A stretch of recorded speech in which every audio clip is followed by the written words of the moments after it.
Des phénomènes d'une ampleur sans précédent. On est arrivé à la limite d'un système, et c'est ça qui se passe aujourd'hui. Le principe même de la vie depuis 4 milliards d'années, c'est la diversité et la coopération. Bien, bonjour à tous et je suis heureux de vous retrouver aujourd'hui avec Utopia et donc notre chaîne YouTube pour construire l'avenir avec le vivant.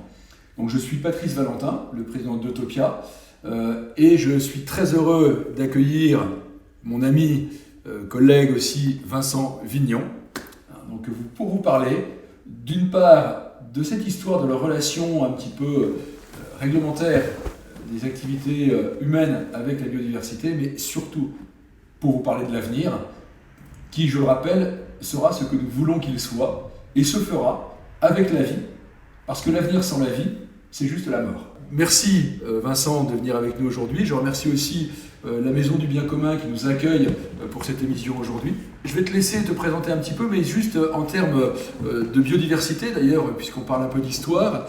En fait, c'est une relique que nous avons ici, qu'on appelle aussi un dinosaure, puisque tu fais vraiment partie des pionniers de l'histoire de l'ingénierie écologique et du génie écologique. Et donc c'est très intéressant, avant de parler de l'avenir, de repartir de où nous venons en termes d'ingénierie écologique, donc de relation des activités humaines avec le vivant. Bon, je vais te laisser un petit peu nous raconter ton histoire, Vincent. Merci Patrice, bonjour. Je suis d'abord un naturaliste. J'ai commencé à l'âge de 7-8 ans, je ne sais pas ce qui m'a pris. Du coup, je n'ai jamais cherché ce que je voulais faire, c'était tracé. Et puis, malgré tout, des études tout à fait classiques. Mais surtout, la meilleure université que j'ai faite, c'est l'école buissonnière. Je revendique d'avoir fait un peu de fac et beaucoup d'écoles buissonnières. À la fin de l'équivalent de la maîtrise à l'époque, parce que là, on est au milieu des années 80, avec un camarade de classe d'université, qui lui dirigeait déjà une association où nous avions une activité d'expertise en écologie qui était adossée au programme SNIEF. SNIEF, ça veut dire, je précise pour ceux qui ne connaissent pas, c'est les zones merci. naturelles d'intérêt écologique, faunistique et floristique qui caractérisent des zones sur le territoire sur lesquelles, comme le nom l'indique, il y a un intérêt pour la faune et la flore. Absolument, ce sont des périmètres d'inventaire. C'était lancé en 82. L'association qui a géré ça en Ile-de-France s'appelait le GEPANA en 84.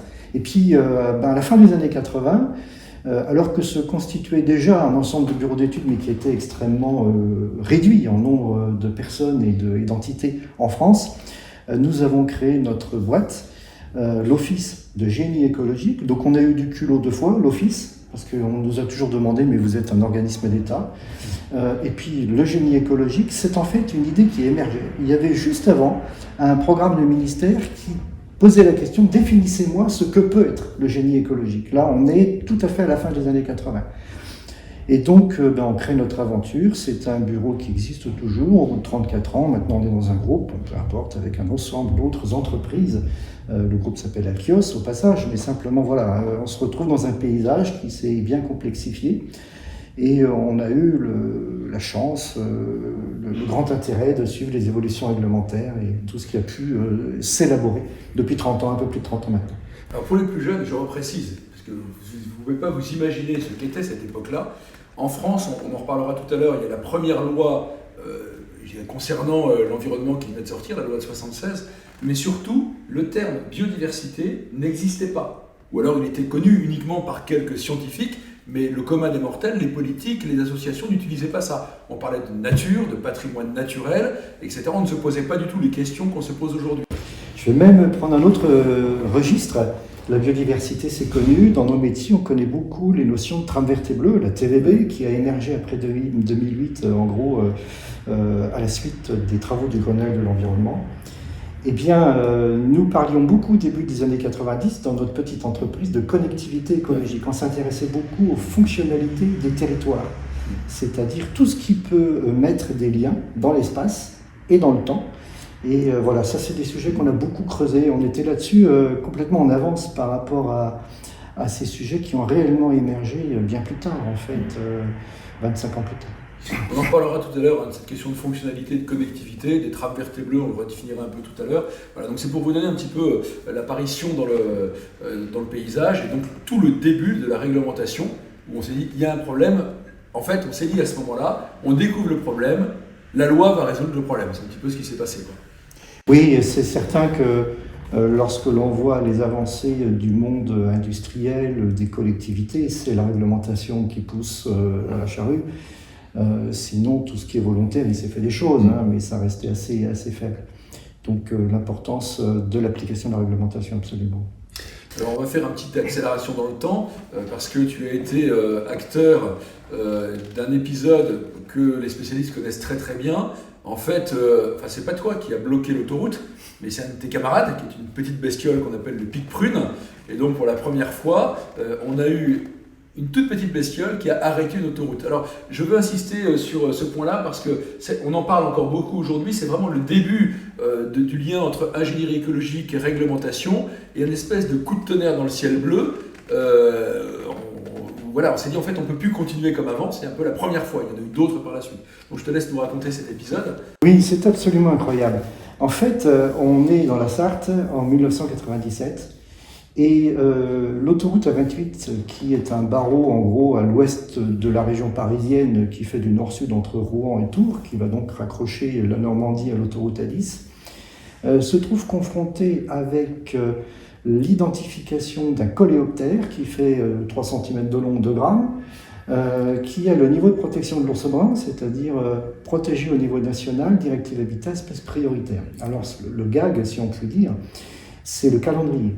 La déclaration d'utilité publique de cette autoroute a été prononcée la veille de l'inscription de cette espèce dans la fameuse directive.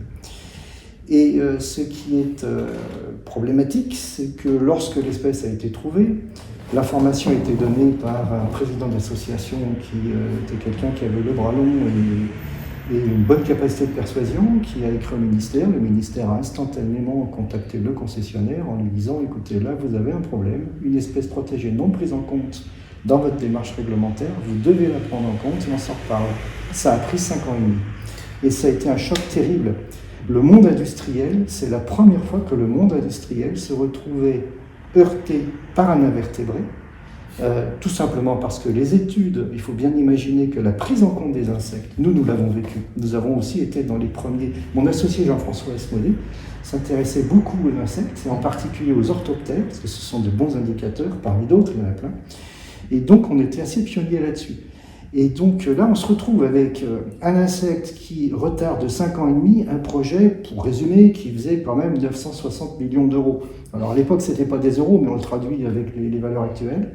Donc ça a vraiment été un très beau choc. Et là, pour bien comprendre, pour ceux qui ne connaissent pas la réglementation, donc Vincent nous a parlé d'espèces protégées.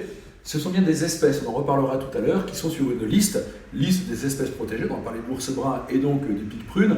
Et en fait, vous n'avez pas le droit de les détruire, sauf dérogation. On en reparlera aussi un petit peu tout à l'heure. Donc voilà exactement ce qui s'est passé. C'est bien la loi qui a permis d'intervenir. Je ne dis pas que c'est suffisant, mais je dis qu'en tout cas, ça a été vraiment nécessaire à ce moment-là. Et c'est le début finalement de toute l'aventure qu'on a par la suite, d'une première phase, je dirais, de la relation avec la biodiversité, qui est la phase réglementaire, qui arrivait, à mon avis, aujourd'hui à une bonne maturité, mais aussi effectivement à ses limites, quoi. Et ce qui est intéressant aussi, c'est les propositions que vous avez faites, parce que râler et de dire qu'on n'écrase pas la bestiole, c'est une chose, mais que fait-on? Parce que en disant ça, nous ne sommes pas là pour nous opposer aux infrastructures. En l'occurrence, d'ailleurs, j'ai vu d'autres articles là-dessus qui disaient ce tronçon d'autoroute a permis d'éviter des morts humains, en l'occurrence, parce que c'était une route qui était dangereuse. Donc il y a toujours, encore une fois, un équilibre à trouver entre une nécessité d'aménagement de territoire qui date depuis déjà quelques milliers d'années, et puis la préservation des équilibres. Donc 5 ans et demi après, pourquoi est-ce que ça a pu recommencer? Alors l'aventure a été bien plus longue que 5 ans et demi. 5 ans et demi, c'est le temps qu'il a fallu pour réaliser l'équivalent de l'étude d'impact actuelle, avec l'étude d'incidence, parce que Natura 2000 venait se gréver par-dessus l'étude d'impact, et donc l'ouverture de l'autoroute. Par contre, l'aventure totale, la séquence d'études m'a pris 16 ans. C'est absolument incroyable, parce que dans ces 16 ans, ça s'est terminé par 10 ans de suivi scientifique, où on a fait vraiment des travaux extrêmement intéressants en relation avec à peu près tous les coléoptéristes distingués d'Europe, avec lesquels j'ai entretenu beaucoup de relations, une série de colloques assez incroyable qui a commencé en 99. Mais ce qui est intéressant, c'est justement de faire le lien entre un insecte, son histoire, dans un paysage, un ensemble d'habitats, et en fait, Ce qui est extraordinaire, c'est que nous avons là une espèce qui est à l'origine une espèce forestière, de milieu plutôt clairiéré, avec des clairières qui chauffent, parce que c'est une espèce qui apprécie les cavités au soleil. Eh bien, l'espèce a été perdue de la plupart des forêts d'Europe, il n'en reste quasiment plus dans les forêts, et elle a subsisté grâce à tout un tas de formes agricoles, traditionnelles, de taille d'arbres, parce que c'est une espèce qui vit dans les cavités. Un arbre, une cavité, une population, un ensemble d'arbres, un groupe de population plus ou moins viable en fonction des distances entre eux, etc. Donc ça a été une très grande aventure, et surtout une aventure avec le monde agricole.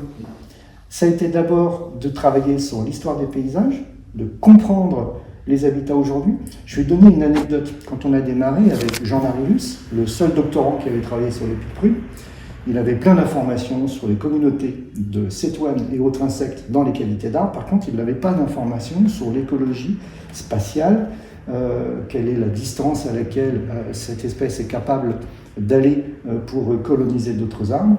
Et son intuition, c'était 3 km. Donc on a regardé le paysage avec un grain de 3 km. Et puis Trafalgar, les Suédois très en avance, les Scandinaves en général, sur tout ce qui est mousse, lichen, invertébrés, étaient sur les starting blocks à la publication de la directive en 92 sur les pics-prunes. Et comme ils avaient tout préparé avant, 6 ans plus tard, ils étaient déjà le colloque de restitution. Donc ils ont été vraiment très très bons. En 99, ils nous restituent un travail avec des suivis télémétriques, ça veut dire des petits émetteurs de 4 grammes, de 0,4 grammes, qu'est-ce que je raconte, mis sur un bassin de 2 grammes. Et ben voilà, il nous disait, mais non, le pic-prune, le gramme, c'est pas 3 km, c'est 300 mètres.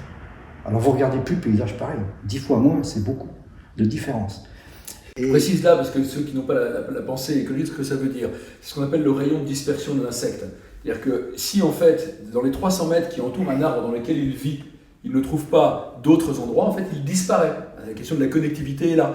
Et donc il faut qu'il y ait, ce qu'on appelle des habitats naturels, qui sont des zones de vie pour ce pic-prune, là où il peut se reproduire, d'ailleurs dans un premier temps, se nourrir, se protéger contre les prédateurs, et puis éventuellement se déplacer. Et donc si on dit 3 km, c'est-à-dire qu'en fait, s'il y a 1 km à côté, on a d'autres arbres sur lesquels il peut vivre, il y aura une augmentation de la population, parce que la vie est quand même sur le foisonnement en termes général. S'il n'y a pas, donc vous voyez, c'est un petit élément technique qui est très important sur les fonctionnalités de territoire et la manière dont on aménage le territoire. Il faut donc, à moins de 300 mètres d'un foyer sur lequel vivent des pics-prunes, on puisse trouver d'autres habitats et qui puissent se déplacer entre les deux. Oui, et c'est là qu'on fait le lien avec l'agriculture, son histoire et puis les perspectives. L'espèce, on va le trouver dans les chênes taillés en tétard, qu'on appelle les trognes, les ragos pour les Bretons, mais aussi dans les vergers traditionnels qui provoquaient, avec le choc de la greffe, la production très rapide de cavités. Très rapide, c'est-à-dire 3 fois plus rapide que dans un arbre de futaigne dans la forêt normale pour un chêne tétard. Et c'est le même ordre de grandeur pour les vergers de pommiers, de poiriers, de mirabelles en Alsace ou de châtaigniers dans beaucoup de régions un peu acides de l'ouest de la France, massif armoricain par exemple. Et là, c'est intéressant parce qu'en fait, ça réveille l'histoire des bocages, l'histoire des vergers. Et si on veut conclure sur l'impact du pic-prune, c'est pas tant l'autoroute qui était un problème, évidemment, on ne va pas dire qu'une autoroute n'est pas un problème. Ça casse des arbres et ça fait une coupure. Mais le gros problème que rencontre le pic-prune, c'est la mutation agricole de l'après-guerre. Et donc on a changé le monde, et l'habitat dans lequel il avait survécu par substitution est en train de disparaître. Donc là, il y a tout un foisonnement d'idées sur comment on rebondit sur cette situation-là. Alors par contre, qu'est-ce que nous avons réellement fait pour l'espèce ? Eh bien, il se trouve que le tracé passait sur une ancienne châtaigneraie qui constitue un verger de 250 arbres à peu près. Un ensemble de 250 arbres, il n'y en a pas 36 000 dans la Sarthe, en fait on n'en connaît que 2. Donc c'était l'un des 2, avec un taux d'occupation par l'espèce qui était assez élevé.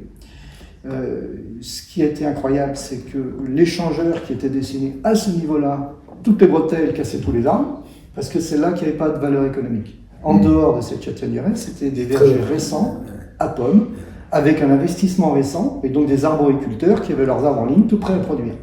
Et on allait leur dire, et on leur a dit, écoutez, non, il va falloir qu'on dessine l'échangeur autrement.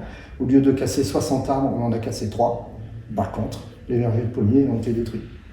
Et donc là, ça a été véritablement des chocs, des discussions de fond, des rapprochements avec le monde agricole, la chambre, toutes les fédérations que vous pouvez imaginer, toutes les tendances agricoles, extrêmement intéressant, qui s'est ensuite aussi augmenté de toutes les discussions qu'il y a pu avoir sur Natura 2000. Je vais encore raconter une anecdote. Madame le préfet, à l'occasion d'une des réunions, Madame Allaire à l'époque, qui avait d'ailleurs fait sa thèse dans les prémices d'Internet, donc quelqu'un de très curieux, très ouvert, très intéressé par le sujet. Bon, il se trouve qu'à ce moment-là, comme on était dans le cadre de Natura 2000, évoluant avec les connaissances, l'Europe demande à la France, vous avez deux retards importants sur Natura 2000, sur les chauves-souris, et puis vous avez People, vous n'avez rien fait dessus. Faites-nous des zones. Donc Madame le préfet, à la sortie de la réunion, me dit, écoutez, voilà, nous avons 5 mois pour produire des zones, pouvez-vous me produire les enveloppes de référence sur le département de la Sarthe en 5 mois? Le temps qu'elle me dise ça, je me dis, oui madame, on a pris un petit avion, j'ai pris l'aéroclub du coin, ça vole à 200 à l'heure, on a fait des lignes tous les kilomètres et demi, on voit les arbres, à la forme des arbres on sait qu'ils sont taillés, ça se voit jusqu'à 1,5 km, on a pu faire une cartographie des bocages qui existe par ailleurs pour des raisons agronomiques, mais pas sous cet angle-là, sur la densité connectivité des fameux arbres avec cette grille de lecture de 300 mètres. Alors on a 1 minute et demie entre deux points de relevé, donc il ne faut pas raconter, enfin voilà, il faut être rapide sur la carte. C'était intéressant, on a fait beaucoup de voitures pour ensuite aller voir ces collections d'arbres, vérifier que l'espèce était présente, et on a produit les zones. Mais tout cela parce que, en fait, encore une fois, on s'est retrouvé uniquement dans des zones agricoles, et donc plein de discussions avec qu'est-ce qu'on fait de ces enveloppes de référence, comment on va accompagner les agriculteurs. Un autre sujet qui émerge avec une infrastructure, c'est que l'impact d'une infrastructure, c'est une largeur liée à l'autoroute et ses emprises, mais en fait c'est 30 fois l'emprise, parce qu'il y a des remembrements associés. Et ce sont des opérations disjointes du point de vue contractuel, mais bien associées, parce que le remembrement ne se fait pas sans l'infrastructure. Alors vous imaginez que c'est compliqué si on a des zones Natura 2000. Et là, on peut revenir sur le tracé, la fameuse nationale qui tuait du monde, parce qu'effectivement, il y avait quelques virages hyper dangereux. On aurait pu imaginer que la nationale soit revue complètement en place avec des déviations de village. C'était un scénario possible. Il n'était pas dans cette logique-là. À l'époque, les acteurs qui ont décidé de faire l'autoroute ont fait une autoroute toute neuve et on casse autre chose. En cassant autre chose, on n'a pas cassé la forêt qui est un plateau produisant des arbres en ligne magnifiques, une des plus belles chenets de France. Et puis en bas, on n'a pas cassé le maïs et les céréalicultures, très protégées par le monde agricole. Donc on est venu dans les collines, sable cénomanien, la diversité d'habitat maximale, zone humide, zone sèche, etc. Vous me voyez venir. Les têtes de bassin, de sources, etc. Voilà. C'est le plus fragile. Et c'est là que, ayant fait notre inventaire complet des arbres, des vergers et des réseaux de haies, on a dessiné des grandes zones Natura 2000 que l'autoroute prenait dans toute la longueur. Vincent, excuse-moi, je te coupe juste 2 minutes pour ceux qui ne connaissent pas ce qu'est Natura 2000.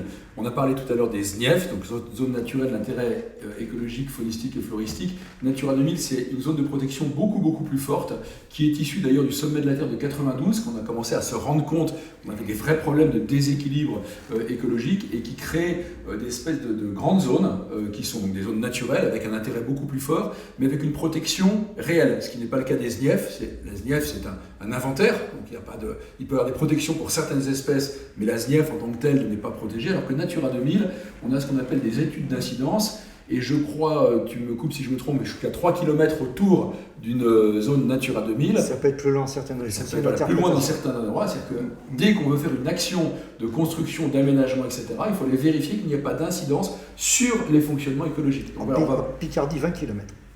En Picardie, voilà, 20 km. Donc 20 km autour d'une zone Natura 2000. Si vous avez un aménagement prévu, il faut vérifier qu'il n'y ait pas d'incidence sur la zone Natura 2000. On va reparler dans la suite régulièrement de Natura 2000, comme ça vous savez ce que c'est. Donc écoute, merci Vincent. Enfin, c'est vraiment, on a insisté un petit peu dessus en rentrant, en mettant un peu les mains dans le cambouis, mais c'est vraiment important parce que là vous comprenez la mentalité des naturalistes.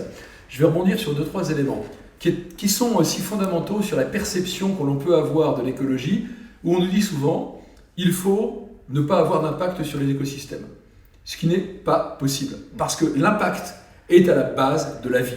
Aucune espèce ne se suffit à elle-même, elle n'existe qu'en relation les unes avec les autres, au service les unes des autres, et un service est un impact. L'abeille a un impact sur la fleur. Alors, positif, négatif, moi je ne porte pas de jugement, je dis simplement il y en a qui permettent de faire perdurer les équilibres et les fonctionnalités, et d'autres qui déséquilibrent. Mais ce que tu disais tout à l'heure sur les arbres en émonde ou les arbres en tétard, c'est-à-dire que en fait c'est quoi? C'est une méthode de taille qui permettait aux fermiers autrefois, donc non pas le propriétaire mais celui qui exploitait les terres, de récupérer les fagots, souvent d'ailleurs pour les fours, etc. Et donc tous les 9 ans, on taillait les arbres, donc soit en tétard, c'est de manière horizontale, soit en émonde, c'est-à-dire sur le côté, et donc ça crée des cicatrices. Et donc on pourrait avoir avec une vision un petit peu doctrinaire, il ne faut pas toucher à l'arbre, vous l'avez abîmé. Et en fait, on voit que cette cicatrice permet de créer des cavités sur lesquelles le pic-prune peut vivre, mais il n'y a pas que le pic-prune, il y a tout un cortège d'espèces, y compris d'ailleurs les chiroptères, donc c'est les chauves-souris qui vont profiter d'une forme de dégradation de l'arbre. Et pour aller plus loin, il m'est arrivé sur des chantiers de génie écologique d'intervenir, enfin on nous demandait d'intervenir pour créer de manière volontaire des cicatrices sur les arbres à la tronçonneuse pour qu'il y ait une cicatrisation, qu'il y ait une cavité qui se fasse qui permet de sauver d'autres espèces. Ce qui veut dire que la relation de l'humanité avec les systèmes vivants n'est pas uniquement de la destruction, c'est en permanence de la relation. Et l'autre point que tu as évoqué et qui est fondamental dans la suite de notre entretien, c'est qu'il n'y a pas de travail uniquement technique sur les écosystèmes, c'est systématiquement avec les acteurs du territoire que notre problème, il est avant tout social, économique, sociétal, et que ça ne se règle qu'avec les acteurs du territoire qui sont les gestionnaires du territoire. Peut-être un point aussi qui est vraiment important dans la perception des enjeux, on peut traduire le mot biodiversité par hétérogénéité. Et les formes culturelles des arbres, avec leur hétérogénéité et cette action qui, avec un rythme de 9 ans, permet d'avoir les blessures suffisamment impactantes pour créer des cavités sans affecter la survie de l'arbre, c'est extrêmement important de considérer la continuité dans le temps de cette action. Des arbres têtards, il en a été retrouvé dans la tourbe du néolithique il y a 6000 ans, un peu plus de 6000 ans. Donc c'est une pratique qui est extrêmement ancienne chez l'homme. Dès que l'homme s'est installé en tant qu'agriculteur, il a su tailler les arbres, il en a profité. Ça peut aussi rebondir ensuite sur tout un tas de considérations comme le droit de propriété. Par exemple, les 9 ans, c'est le bail de fermage. Le droit de propriété, tu évoquais les fagots. Donc, en général, rien n'était perdu sur un arbre, comme sur l'essentiel de la production. Les feuilles, quand les branches étaient pourvues de feuilles, ça allait au bétail. Les branchettes pour le feu. Et ce qui est assez intéressant de considérer, c'est qu'on a une double propriété sur l'arbre. Tout ce qui est branche taillée, c'est le fermier. Et le tronc, c'est le propriétaire. Donc, on a 2 propriétaires sur un arbre. Le jour où il y a du bois d'œuvre à faire. Voilà, donc en fait c'est très intéressant, on est vraiment dans les imbrications humaines et dans l'histoire. Et l'histoire agricole, pour cela, c'est un monde extraordinaire avec une diversification maximale qui devait se situer autour de 1900 pour nos régions ouest européennes. C'est très important, effectivement, cette question de diversification. Effectivement, il y a plusieurs études qui démontrent que le pic de diversité biologique se situe effectivement au XVIIIe siècle, XIXe siècle. Ensuite, on a l'homogénéisation qui détruit énormément. Ce qui veut bien dire que je ne nie pas le fait que l'espèce humaine, depuis qu'elle est là, a effectivement créé des déséquilibres, mais comme d'autres espèces de toute façon, mais que ce n'est pas une courbe constante qui va détruire les équilibres, c'est même l'inverse, c'est-à-dire qu'on a une hétérogénéité qui se crée avec des milieux ouverts, des milieux fermés, à des moments où il y a des déséquilibres, mais qu'on a bien une alliance depuis l'apparition de l'homme sur Terre entre les écosystèmes et l'activité humaine, et qui veut le voir de manière positive, c'est-à-dire comment fait-on pour l'optimiser plutôt que de créer au loup le terme est mal choisi, mais dès qu'on a une atteinte, je ne dis pas qu'il ne faut pas intervenir pour éviter les déséquilibres, mais on a bien cette question d'association, d'alliance, et qui nous donne beaucoup d'espérance pour l'avenir. Un point pour compléter cela, on vient de parler des arbres, c'est un élément fondamental. En fait, on parle dans l'agriculture, on peut évoquer l'ensemble des activités dans lesquelles l'une est très importante, c'est tout ce qui concerne le pâturage, dans toutes ces versions qui ont pu exister. Et tout à l'heure, j'insistais sur la continuité dans le temps du patrimoine lié aux vieux arbres à qualité qui, partant des forêts, relayés par l'agriculture, nous arrivent jusqu'à aujourd'hui. Donc on a encore ce potentiel, on peut rebondir avec. Le potentiel lié au pâturage, c'est un peu une histoire comparable. L'herbivorie, c'est-à-dire l'action des herbivores sur les milieux, a commencé par les plus grandes espèces qui structurent les milieux, tels des grands jardiniers. Nous avions en France des aurochs qui faisaient plus d'une tonne, des bisons qui atteignaient de temps en temps la tonne, et puis vous aviez avec ça des chevaux, des tarpans, Puis le cerf, c'est la grosse bête qui nous reste, mais ce n'est que moins de 250 kg, souvent plutôt moins de 200. Donc on est déjà dans de la catégorie intermédiaire. Ce qui est important, c'est qu'il y a eu un grand débat sur mais quelle est l'histoire des forêts en France depuis le dernier retrait glaciaire, la recolonisation des arbres, avec l'idée que les herbivores ont en fait joué un rôle, mais quel rôle ont-ils joué? Et le débat porte sur la forêt était clairiérée, forcément, avec ces grands herbivores, puis plein d'autres raisons, hein, un coup d'inondation quand on est près d'une rivière, ou dans une pente, tempête, incendie, etc. Voilà, c'est ça, donc toutes les bonnes raisons qui font qu'on ouvre la forêt. Les herbivores ont été des acteurs extrêmement importants. Et ce qui est important, c'est de noter, et plein d'études le montrent maintenant, les études palynologiques ou les études plus récentes sur tout un tas d'organismes, qu'on se retrouve avec véritablement une continuité de ce patrimoine dans l'élevage, enfin dans les formes traditionnelles, pas dans les formes intensives. Donc on va mettre de côté les grands troupeaux de moutons en parc national dans le sud des Alpes, que nous n'allons pas prendre en considération dans ces bonnes actions. Ou peut-être certaines formes d'élevage avec production de fromage à haute valeur ajoutée économique, dans lesquelles on est un petit peu loin aussi dans l'intensif. Mais voilà, c'est intéressant. Encore une fois, on a un certain nombre de clés du vivant qui ont raisonnablement été exploitées par nos anciens, dont on connaît assez bien les règles et sur lesquelles on peut rebondir pour l'avenir. Tout à fait, donc on va parler un petit peu de l'avenir maintenant. Et tout à l'heure, tu as évoqué, donc, après les années 40, et ce qui s'est passé historiquement, c'est qu'aujourd'hui, je dirais, mes parents sont plus proches du Moyen-Âge que moi je suis proche de mes parents en termes de pratique. Il y avait une continuité dans les pratiques agricoles, dans les manières de vivre, etc.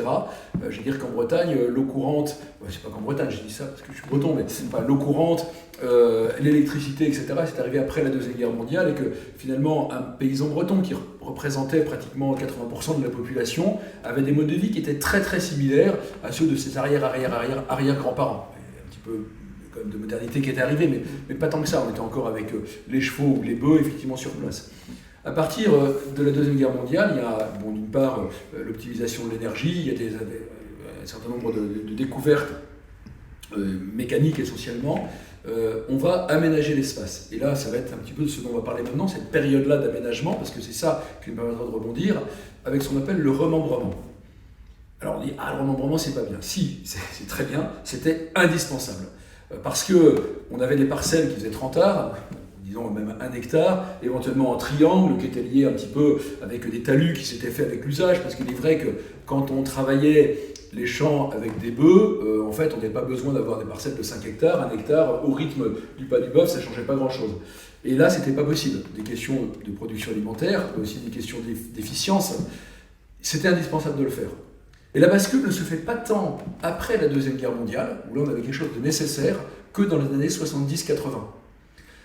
Parce que là, on avait atteint dans ces années-là un moment où on avait optimisé, je pense, vraiment rationalisé d'une certaine manière, de manière suffisante, l'espace, avec peut-être des parcelles, 5-10 hectares, je ne sais pas. Mais des parcelles à 200 hectares, pour le coup, ça ne va plus du tout.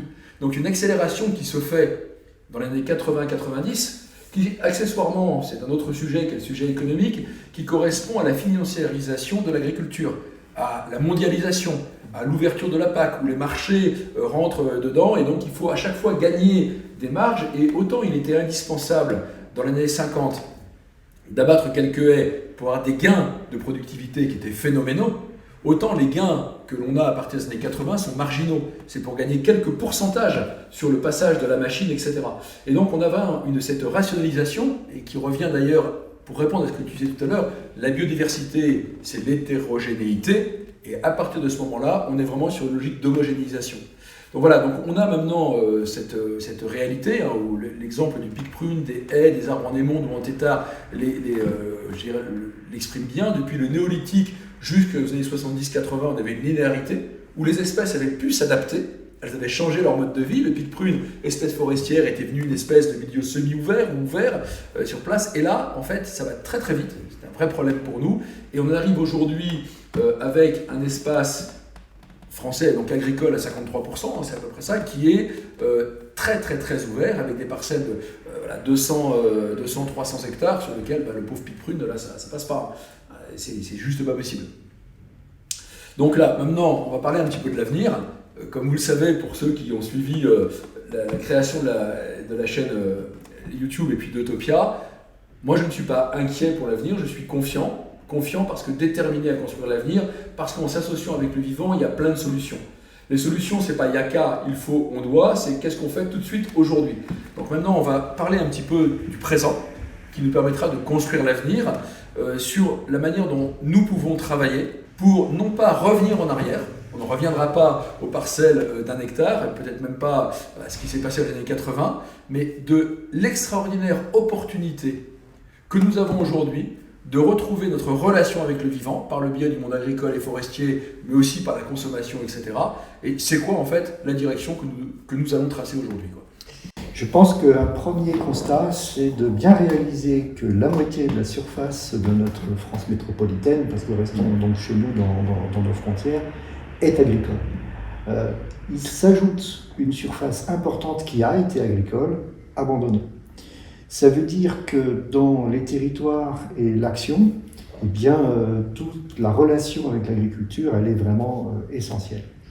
Pour revenir sur le mot hétérogénéité, en fait, il se trouve que énormément d'exploitants, d'agriculteurs, ont déjà fait des basculements et ont essayé plein de choses. Et donc, je crois que ce qui est intéressant de voir, c'est comment ils se réinspirent de fonctionnements passés. Et toutes ces expériences qui mêlent l'arbre et l'agriculture sont évidemment des pistes extraordinaires. La réflexion sur le parcellaire, alors beaucoup d'études d'écologues montraient que quand on est autour de 10 hectares, on a des effets importants des bordures sur les parcelles. Pourquoi je cite ça? Parce que tout à l'heure on évoquait l'importance des distances de dispersion pour un coléoptère comme le pic-prune. 300 mètres pour lui, c'est le bout du monde à peu près. Un certain nombre d'espèces qui vivent dans des haies, le bout du monde est à peu près à 100 mètres. On pense à des carapes terrestres, mais il y a plein d'autres espèces. Il y en a qui volent et qui s'affranchissent de distances très importantes. Mais donc, encore une fois, l'hétérogénéité, ça commence par comment on voit le parcellaire, comment on peut le reprendre. Et puis, même si on a des parcelles vraiment trop grandes, malgré tout, on peut faire de l'hétérogénéité. Et en fait, on a tout un panel de possibilités. Ce qui est aussi important, je pense, à dire, c'est que on a un effondrement, certes, de la biodiversité, c'est évident. Bon, les spécialistes que nous sommes, on est toujours attristés de voir des espèces qu'on ne voit plus ou qu'on voit moins. Mais ce qui est fondamentalement important, c'est le potentiel d'évolution. Et tant qu'il y a du potentiel d'évolution, c'est bon, on peut rebondir.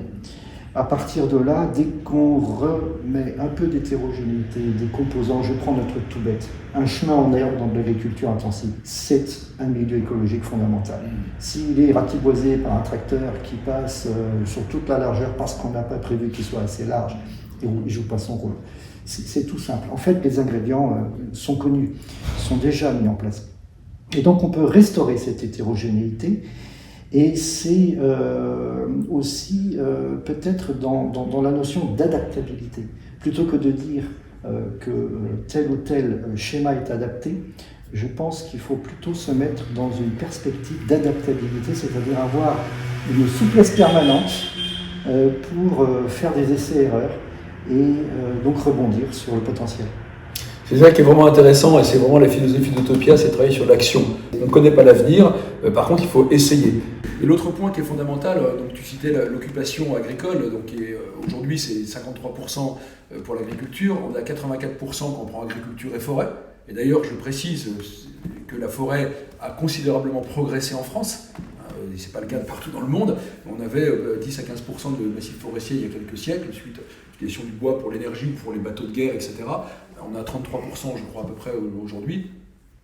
On arrive à 85% sur les deux.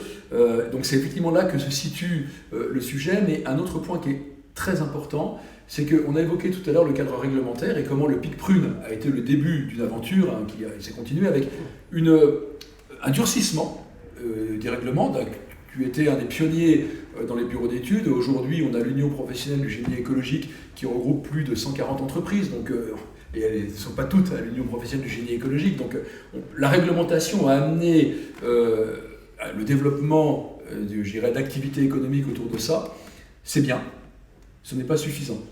Et c'est un point qui est fondamental parce que ce qu'on appelle la compensation écologique, qui est à partir du moment où je détruis un habitat, c'est-à-dire une zone de vie pour les populations vivantes, la loi oblige, dans un premier temps, à éviter ce déséquilibre, à le réduire le plus possible, et après à compenser ce qu'on ne peut pas réduire. Mais quelle que soit la rigueur, le professionnalisme et l'attention que l'on y porte, jamais on ne pourra compenser de la même manière que ce qui existait avant. Différemment, vous abattez une haie de chênes, on évoquait tout à l'heure, avec des chênes centenaires, avec nos cavités, dedans il y a le pic-prune, la chauve-souris, etc. Et vous dites, pour compenser, allez, soyons fous, je vais planter 10 fois plus de haies. Sauf que la haie que l'on va planter, ça va être un petit arbrisseau de quelques dizaines de centimètres, et avant qu'il ait les mêmes fonctionnalités, et la question de la fonctionnalité est importante, qu'il rende les mêmes services à l'ensemble des espèces qu'il y a à côté, il va falloir au minimum 60-70 ans, quoi. Donc c'est-à-dire qu'aujourd'hui, nous sommes arrivés à la limite de la réglementation. Ce qui a été fait est bien. Et vraiment, il y a des acteurs qui sont engagés. Tu as parlé du Grenelle de l'environnement tout à l'heure. Ça a été vraiment une bascule fondamentale avec ces questions de trame verte et bleue. Et juste après, on a eu les réflexions sur la méthode éviter, réduire, compenser. Et je crois qu'aujourd'hui, on ne peut plus progresser à ce niveau-là. On arrivait vraiment à la limite. Alors, on peut peut-être supprimer des projets. Je ne rentre pas dans les débats actuels sur les grands projets plus ou moins décriés que l'on peut avoir. Mais en tout cas, sur la partie technique, on a les outils. Et aujourd'hui, la bascule, elle est là. Et elle est joyeuse parce que c'est bien non plus la loi qui nous dit arrêtez de détruire, il faut compenser, c'est comment nous, avec humilité, acteurs économiques du territoire, que ce soit l'agriculteur, le forestier ou le consommateur, qui est quand même le principal acteur de la forme de nos paysages, en fonction de ce qu'il souhaite consommer, il va générer une forme de paysage. Et donc là, oui, ce sont les acteurs économiques du territoire. Comment nous réapproprions-nous notre territoire sans attendre que Bruxelles nous dise comment faire, sans attendre que Paris nous dise comment faire. Pour moi qui suis breton, on sait, on doit pouvoir le faire nous-mêmes. Et j'ai cité dans un précédent épisode les services écosystémiques, et donc avec un document qui s'appelle le Millennium Ecosystem Assessment, enfin l'évaluation des écosystèmes sur le millénaire, et qui propose justement comme méthode optimale, celle qui marche le mieux pour rétablir ces équilibres et donc les services dont nous bénéficions, ce qu'on appelle la mosaïque adaptative. Comment les acteurs du territoire sont capables de créer une mosaïque, et là, mosaïque, on a bien la notion d'hétérogénéité, quoi. Donc voilà, alors avant de parler du modèle économique, qui sera aussi un autre sujet, voilà un petit peu toi, ton ressenti sur les relations avec, alors j'aime pas prendre le terme les agriculteurs, parce qu'en fait c'est une catégorie qui n'existe pas. Ce que je veux dire par là, de manière homogène. Quand on dit les agriculteurs, on s'imagine qu'ils sont tous pareils.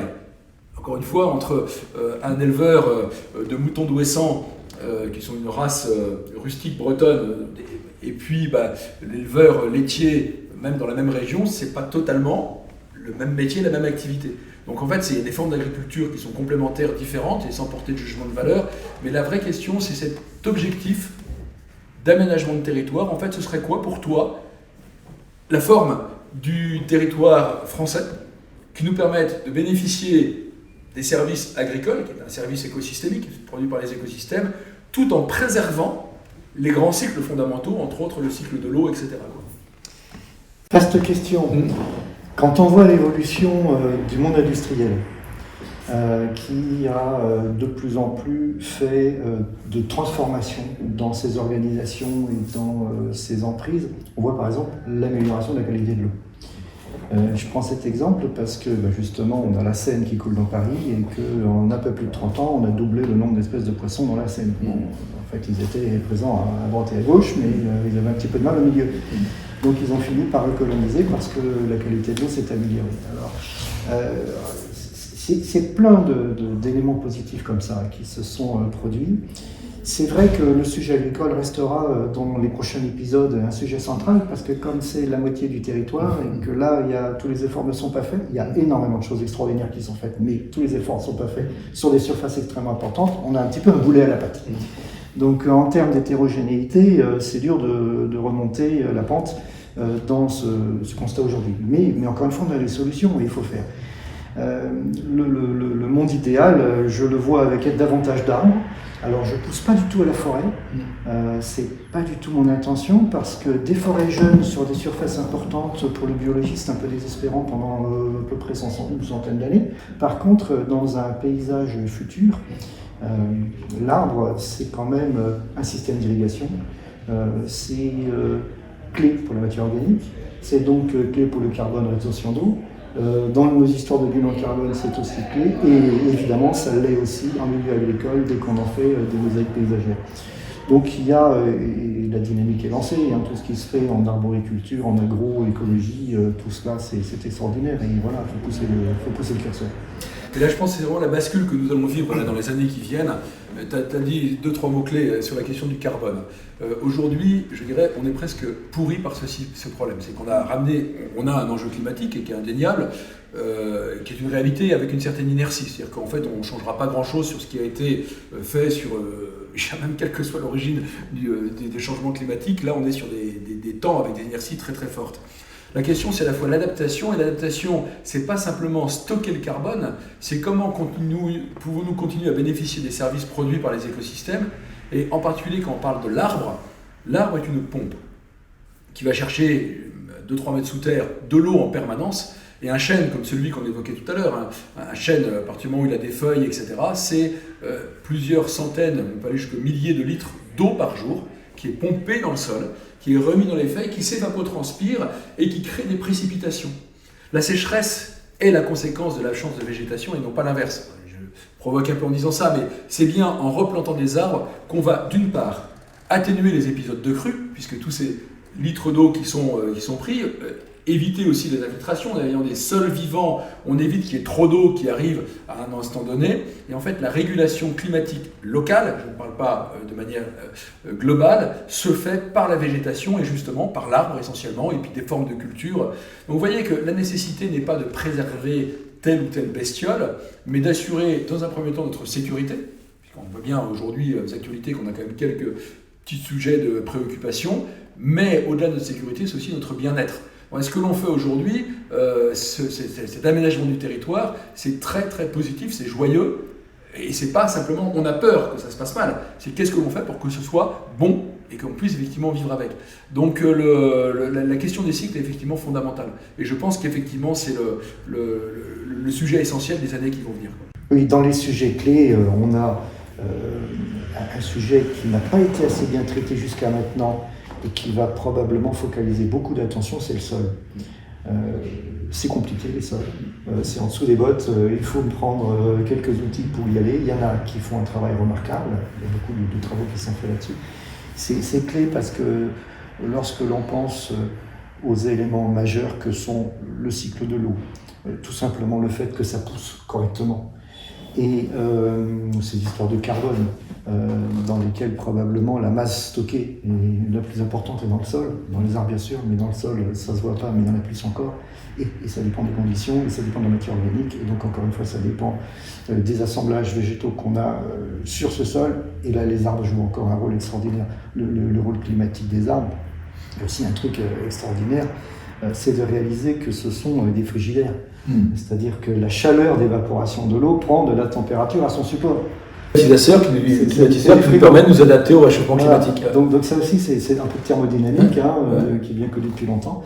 Voilà, donc c'est vrai que tous ces éléments-là, mis bout à bout, est remis dans le cadre d'une action concertée, globale, c'est un potentiel incroyable. Un chiffre simplement sur la question de la température. Alors il y a plein d'études qui existent, vous allez trouver si vous cherchez 2 minutes.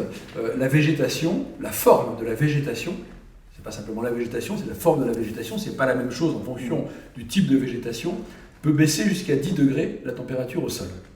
Mais 10 degrés, quand vous avez une canicule à 40 degrés et que vous la ramenez à 30, on n'est plus dans le même monde. Vous voyez, la question de l'avenir que je considère, si je suis confiant pour l'avenir, grâce à ça, une fois qu'on peut s'associer avec le vivant, on a les solutions. Et là, notre enjeu n'est plus qu'il faille réduire les émissions de gaz à effet de serre, c'est d'ailleurs même pas qu'une question climatique, c'est une question de ressources. Là, aujourd'hui, pour nous adapter, reconquérir la biodiversité, en fait, c'est la seule solution qu'on puisse avoir.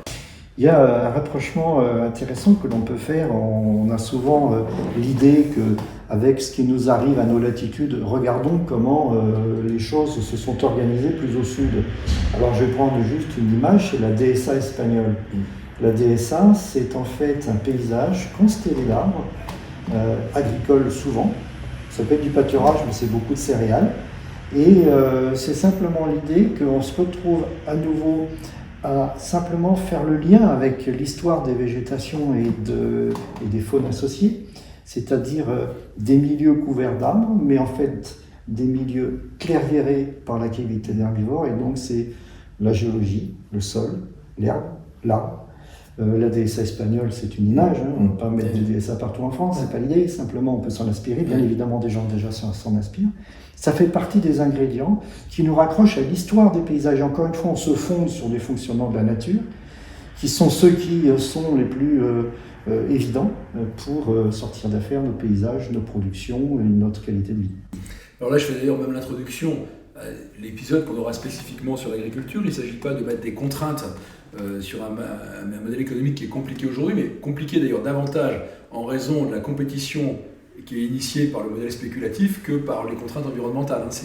Bon, ce sera l'autre sujet sur l'agriculture, mais c'est là qu'il y a beaucoup que je suis assez confiant. Alors d'une part, je dirais, Vincent comme moi-même, nous ne sommes pas théoriciens. Nous sommes tous les deux entrepreneurs et surtout créateurs d'entreprises. Donc d'une idée, en partant de rien du tout, on a développé des modèles économiques et ça fait, toi plus longtemps que moi ça fait 25 ans que je suis entrepreneur. Donc toi après, ça ne se fait pas de parler d'âge aussi avancé. Donc voilà, tu as vécu ça. Donc on est dans l'action. Et Eutopia et donc les filiales d'Eutopia, qui sont des bureaux d'études ou entreprises de travaux, ont beaucoup travaillé avec des agriculteurs, des entrepreneurs agricoles, et ça fonctionne. On ne vous parle pas de choses que l'on pourrait faire, on parle de choses que nous avons réalisées, des négociations dans le cadre du pic prune, etc. On me dit c'est pas possible, je dis c'est possible puisque ça se fait. Et dans l'épisode agricole, on reviendra effectivement là-dessus. Ça veut dire aussi, en introduction à ce modèle économique à développer, c'est qu'aujourd'hui l'agriculteur était rémunéré, je dis aujourd'hui dans le modèle que nous avons, je dirais financier, exclusivement sur la production alimentaire ou de fibres, c'est pas que de l'aliment, on peut faire des vêtements aussi, mais sur un service écosystémique de production. Or, l'avenir, c'est qu'il soit rémunéré et non pas indemnisé ou subventionné, ce qui n'est pas très glorieux pour un entrepreneur, mais rémunéré sur la production ou l'entretien des services écosystémiques. Et ça doit être inclus dans le modèle agricole. Oui, j'ai mis un réseau, j'ai redéveloppé une forme de bocage. Si je reviens en Bretagne, on aura de toute façon quelque chose qui s'approchera du bocage, parce que les espèces sont inféodées à ce type de milieu. Un bocage qui sera différent de celui d'avant la Deuxième Guerre mondiale, mais très différent de celui que nous avons aujourd'hui, et sur lequel il y aura une rémunération. Une rémunération par rapport à un service produit, avec une vraie fierté d'avoir fait une œuvre au service du bien commun. Et encore une fois, ce n'est pas de la subvention, ce n'est pas de l'indemnisation, et c'est ça les pistes sur lesquelles nous travaillons aujourd'hui. Et je peux vous garantir que ça fonctionne avec tout type d'agriculteurs, bio ou pas bio, ça n'a strictement rien à voir. Là, il y a simplement une prise de conscience, mais au-delà de la prise de conscience, il y a un désir. Il y a un désir de retrouver ce lien avec le vivant, et que le bien commun, ce ne sont pas des idées, ce n'est pas une théorie, c'est quelque chose qui est dans toute l'histoire de l'humanité. Bon voilà, écoute, merci beaucoup Vincent pour cette interview, là on va rentrer de plus en plus sur ces interviews thématiques qui nous indiquent le chemin. Nous avons la piste, le chemin pour l'avenir. Je vous rappelle donc que Eutopia, c'est un centre de réflexion mais surtout d'action. Et le but, c'est d'expérimenter, de faire, de développer des modèles économiques qui soient compatibles avec la vie, qui soient intégrés dans le vivant. La vie, c'est basé sur la diversité de la relation, ce qui veut dire que tout seul, on ne peut rien. D'ailleurs, on est relativement homogènes tous les deux. On travaille, tous les deux, on ne peut pas. Sans les consommateurs, sans les industriels, sans les élus, etc. Tout ce qu'on dit là, ça reste que de la théorie. N'hésitez pas à nous rejoindre, à nous suivre, aussi à nous soutenir, parce que un centre de réflexion et d'action, en fait, ça ne vit pas que d'amour et d'eau fraîche, et puis surtout de participer aux expériences que l'on va lancer et de nous transmettre aussi ce que vous souhaitez, à la fois en termes de connaissances, peut-être des thèmes sur la relation humanité et vivant, et puis peut-être des projets à développer ensemble. Donc la vie est belle, la vie est puissante, alors à l'assaut et vive la vie.